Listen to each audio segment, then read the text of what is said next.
উম, Sherlock হোমসকে তো আমরা সবাই চিনি, রাইট? হুম হুম মানে যিনি শুধু একটা মানুষের জুতোর তলা বা হাতের কড়া দেখেই তার পুরো পেশা বলে দিতে পারতেন। হ্যাঁ, একদম ম্যাজিকের মতো লাগতো ব্যাপারটা। রাইট। কিন্তু ইন্টারেস্টিং ব্যাপার হচ্ছে চিকিৎসকরাও কিন্তু অনেকটাই এই একই কাজ করেন। মানে কোনো কথা না বলেই জাস্ট শরীর পর্যবেক্ষণ করে তারা ভেতরের অনেক বড় বড় সমস্যা ধরে ফেলেন। একদম ঠিক বলেছেন। তো আজকের এই গভীর আলোচনায় আমরা মূলত এই মেডিকেল গোয়েন্দাগিরিরই একটা ব্লুপ্রিন্ট মানে আইপিপিএ বা আইপিপিএ নিয়ে কথা বলবো। তবে হ্যাঁ, শুরুতেই একটা বিষয়ে একটু পরিষ্কার করে নিই। এই সোর্স মেটেরিয়াল থেকে আমরা যা যা জানছি সেটা পুরোপুরি সচেতনতা বৃদ্ধির জন্য। যে কোনো অসুস্থতায় কিন্তু অবশ্যই চিকিৎসকের পরামর্শ নিতে হবে। হ্যাঁ, এটা জানাটা খুব জরুরি। মানে এটা তো আর কোনো ম্যাজিক নয়, তাই না? এর পেছনে একটা প্রপার বিজ্ঞান আছে। আইপিপিএ হচ্ছে মূলত ফিজিক্যাল অ্যাসেসমেন্টের 4টা কোর স্টেপ। একজন নার্স বা ডাক্তার আসলে এই 4টা ধাপেই রোগীর শরীর থেকে ডেটা কালেক্ট করেন। ওকে, তো এই গোয়েন্দার টুল বক্সটা একটু খুলে দেখা যাক। মানে আইতে তো হচ্ছে ইন্সপেকশন বা ধরুন স্রেফ দেখা। কিন্তু আমার প্রশ্ন হচ্ছে শুধু চোখের দেখায় আসলে কতটুকুই বা বোঝা পসিবল? হুম, আসলে অনেক কিছুই বোঝা যায়। ধরুন ত্বকের রং বা কোনো জায়গায় অস্বাভাবিক ফোলা ভাব আছে কিনা, এমনকি পেশেন্টের শ্বাস নেওয়ার ধরন দেখেও কিন্তু অনেক প্রাথমিক সমস্যার একটা হিন্ট পাওয়া যায়। ও আচ্ছা। হ্যাঁ, এটা হচ্ছে একদম ফার্স্ট লেভেলের ভিজুয়াল ডেটা কালেকশন। আচ্ছা, বুঝতে পেরেছি। কিন্তু শুধু দেখে তো আর ভেতরের সব খবর পাওয়া সম্ভব না। মানে ত্বকের নিচে কি চলছে সেটা বুঝতে নিশ্চয় একটু স্পর্শ করতে হয়। আমি ব্লুপ্রিন্টটায় দেখছিলাম যে এর পরের ধাপটা হচ্ছে পি বা প্যালপেশন। রাইট। প্যালপেশন মানে হচ্ছে স্পর্শ করে বা একটু চাপ দিয়ে পরীক্ষা করা। মানে শরীরের কোথায় ব্যথা আছে বা ধরুন টেম্পারেচার ঠিক আছে কিনা, ভেতরে কোনো শক্ত চাকা ফর্ম করেছে কিনা, এই বিষয়গুলো হাতের তালু আর আঙুল দিয়ে ফিল করা হয়। আচ্ছা, এটা তো গেল নরমাল টাচ করার বিষয়টা। কিন্তু এর পরের যে ধাপটা মানে দ্বিতীয় পি, পারকাশন, এটা আমার কাছে খুব আম, অদ্ভুত লেগেছে। মানে আঙুল দিয়ে শরীরে টোকা দেওয়া, এটা দিয়ে আসলে কি কাজ হয়? এটা আসলে অনেকটা ওই সোনার বা ইকো লোকেশন টেকনিকের মতো। মানে আঙুল দিয়ে শরীরে হালকা টোকা দিয়ে শব্দটা শোনা হয়। যদি ধরুন একটা ফাঁপা শব্দ আসে, তাহলে বুঝতে হবে সেখানে বাতাস জমে আছে। ওকে।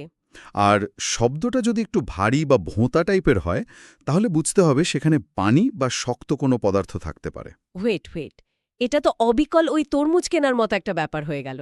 হাহা, মানে মানে তরমুজ ভেতরে লাল না ফাঁপা সেটা বুঝতে আমরা যেমন গায়ে টোটা দিয়ে শব্দ শুনি বা ধরুন দেয়ালে টোকা দিয়ে বোঝার চেষ্টা করি যে ওপাশে ফাঁকা কিনা, মেকানিজমটা তো একদম সেম। হ্যাঁ, একদম দারুণ একটা অ্যানালজি দিয়েছেন।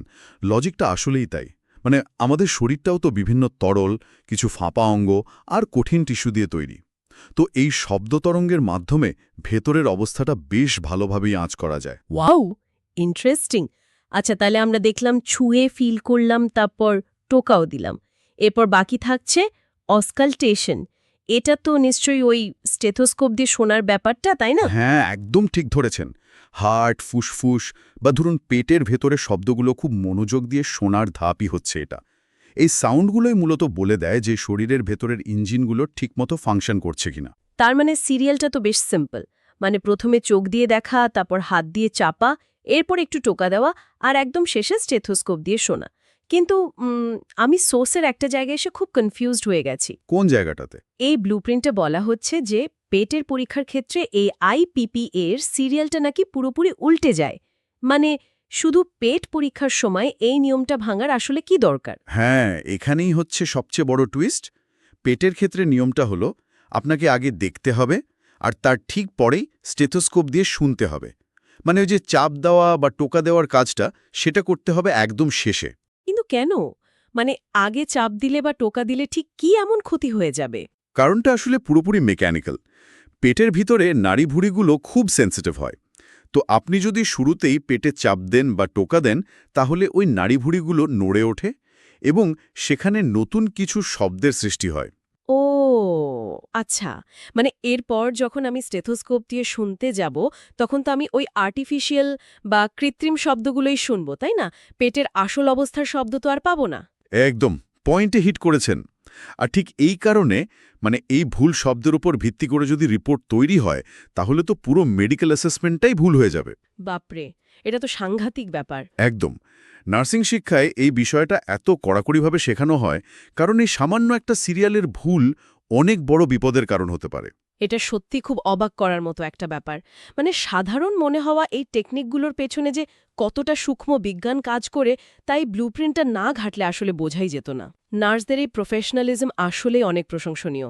হ্যাঁ, এই ছোট ছোট ডিটেলসগুলোই কিন্তু একটা সাধারণ চেকআপ আর একটা প্রপার প্রফেশনাল মেডিকেল অ্যাসেসমেন্টের মধ্যে আসল পার্থক্যটা গড়ে দেয়। একদম তাই। তো আজকের আলোচনা থেকে একটা বিষয় খুব পরিষ্কার যে পেটের পরীক্ষার মতো আপাতদৃষ্টিতে খুব সাধারণ একটা জায়গায় শুধুমাত্র ধাপের ক্রম পরিবর্তন হলেই যদি পুরো মেডিকেল রিপোর্টটাই ভুল হয়ে যেতে পারে, তাহলে এটা আসলেই খুব ইন্টারেস্টিং একটা চিন্তার বিষয়। রাইট। চিকিৎসা বিজ্ঞানের আর কোন কোন সাধারণ প্রক্রিয়ায় এমন সূক্ষ্ম নিয়ম লুকিয়ে আছে যা হয়তো সাধারণ মানুষের একেবারেই অজানা, এটা নিয়ে একটু ভাবা যেতেই পারে।